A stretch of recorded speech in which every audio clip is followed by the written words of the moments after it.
এইখিনি কঠীয়া পৰা হৈছে দাদা আজি আৰম্ভণি কৰিছোঁ যথেষ্ট কৰিবলগীয়া আছে আচলতে অভাৱনীয়ভাৱে অনাকাংক্ষিতভাৱে আনপ্ৰেচিডেণ্টেড পানী আমাৰ শিৱসাগৰ জিলা আৰু চৰাইদেউ জিলাত আহি যথেষ্ট ক্ষতিসাধন কৰিলে মানুহক যথেষ্ট বিপদত পেলালে কিন্তু প্ৰকৃতিৰ লগত আমি কি যুঁজ কৰিম কিন্তু তাৰ পাছত আমি কেনেকৈ কাম কৰিব পাৰোঁ কেতিয়াবা ভূমিকম্প হয় কেতিয়াবা অভাৱনীয়ভাৱে বানপানী হয় তাৰ পাছত আমি চৰকাৰৰ ফালৰ পৰা ৰাইজক কি সহায় কৰিব পাৰোঁ সেইটো আমাৰ কাৰণে মূল কথা হৈ পৰে যথেষ্ট ধান মাৰিছে গতিকে মানুহে খেতি কৰাৰ কাৰণে এতিয়া কঠীয়া বিচাৰিব গতিকে আমি এনেকুৱা ব্যৱস্থা কৰিছোঁ যে যিমান খেতি মানুহে কৰিবলৈ বিচাৰিব অন্ততঃ সিমানখিনি দিবলৈকে চেষ্টা কৰিম যোৱা 10 দিনৰ পৰা আমি লাগি আছোঁ গোটেই কথাখিনিত বিধানসভাত যিহেতু মই পাৰ্লিয়ামেণ্টাৰী এফেয়াৰ্ছ মিনিষ্টাৰ সেইকাৰণে আহিব পৰা নাছিলোঁ কিন্তু মই বহি থকা নাই প্ৰত্যেক দিনাই ৰিভিউ কৰি আছিলোঁ আমাৰ এই দুখন জিলাৰ বা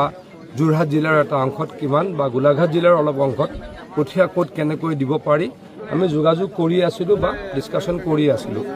আজি সুশান্ত বৰগোহাঁই ডাঙৰীয়াৰ সমষ্টিত এইখিনিত আমি আহি ধানৰ বীজ আমি ৰোপণ কৰোঁ ধানৰ বীজ ছটিয়ালোঁ ইয়াৰ পৰা যথেষ্ট মানুহৰ খেতি পথাৰলৈকে কঠীয়া আমি পঠাব পাৰিম এইটো আৰম্ভণিয়ে কৰিছোঁ প্ৰত্যেকটো সমষ্টিতে আমাৰ বিধায়কসকলে আমাৰ মন্ত্ৰী ডাঙৰীয়াই আমাৰ কৃষি বিভাগৰ বিষয়া কৰ্মচাৰীসকলে যোৱা 10 দিন ধৰি এই কামটোত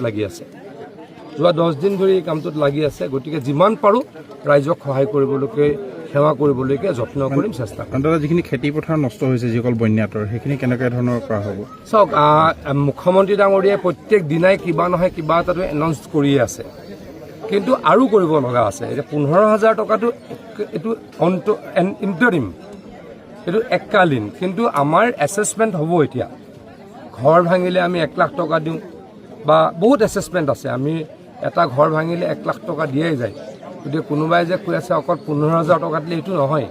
15,000 টকা ফৰ দ্য টাইম বিং দিয়া হৈছে মানুহখিনি প্ৰাৰম্ভিক মানুহখিনি যাতে কিবা অলপ সুবিধা হয় মানুহেও যথেষ্ট ৰিলিফ দিছে চৰকাৰেও ৰিলিফ দিছে খোৱা বস্তুৰ হয়তো ইমান অভাৱ হোৱা নাই প্ৰথম কেইদিন অলপ অসুবিধা হৈছিলে অস্বীকাৰ নকৰোঁ কাৰণ বিহুবৰদী অঞ্চলত ৰিচ কৰিবলৈকে সমস্যা হৈছিল কিন্তু মুখ্যমন্ত্ৰী ডাঙৰীয়াই হেলিকপ্টাৰ আনিও মানুহখিনিক বচাবলৈকে যত্ন কৰিছে মানুহক খাদ্য দিবলৈকে যত্ন কৰিছে আৰু আমাৰ 4-5জন মন্ত্ৰী বিধানসভা বাদ দিলে ইয়াতে বহিয়ে লৈছে মুখ্যমন্ত্ৰী ডাঙৰীয়া 3 দিন আহি বহিয়ে লৈছিলে মুখ্যমন্ত্ৰী ডাঙৰীয়া আগৰ পৰাই কৈ আছিলে মোক আহিবলৈ কাৰণ কঠীয়া মানুহক দিবই লাগিব মানুহক আমি সাৰ বা অন্যান্য বস্তু দিবই লাগিব কিন্তু মই আকৌ কৈছোঁ মই যিহেতু পাৰ্লিয়ামেণ্টাৰী এফেয়াৰ্ছ মিনিষ্টাৰ